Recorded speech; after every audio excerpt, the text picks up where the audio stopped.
Лариса Васильівна, так як ви змогли начавити фестиваль Бієнале, я хочу передати вам вашу нагороду від Світової Ради, якої вас удостоїли.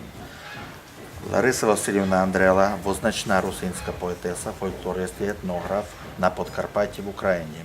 Минулого року самостійно видрукувала зборник під назвою «Свалявщина у переказах і легендах», котрий присвячений глибшим особним почуттям і дальшому розвою русинських обичаїв, традицій і русинського руху в Свалявському регіоні на Подкарпатті і в цілому. Я вам передаю цю велику нагороду. Дуже дякую. Дуже дякую. Слава Ісусу Христу, Лариса Василівна. Дякуємо вам, що маємо можливість бути у ваших гостях. У вашому ім'я так вашому обистили. Русини світу і русини на Подкарпатті хотіли б чути від вас, як починалася ваша творчість.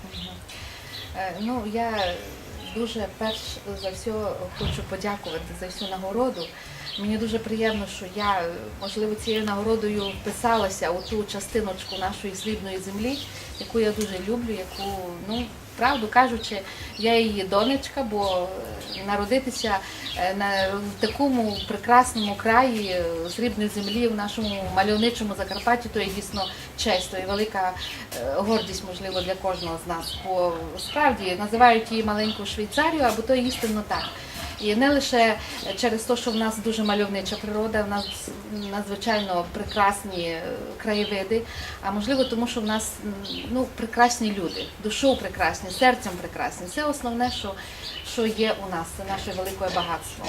Ну а я думаю так, що кожен, де народжується, він мусить десь лишити після себе щось лишити, якусь згадочку після себе.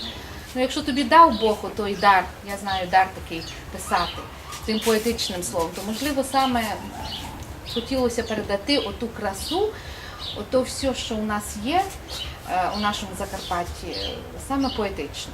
Ну і дійсно не скрию, що перші мої твори це були про рідний край. Пані Лариса, два слова для русинів світу, для русинів Подкарпаття.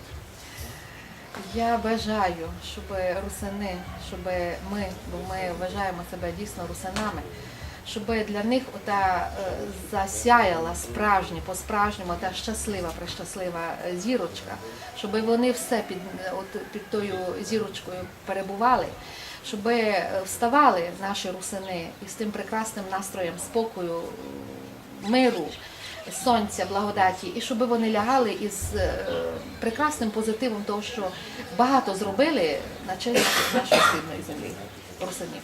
Пані Лариса, дуже дякую вам за файні слова.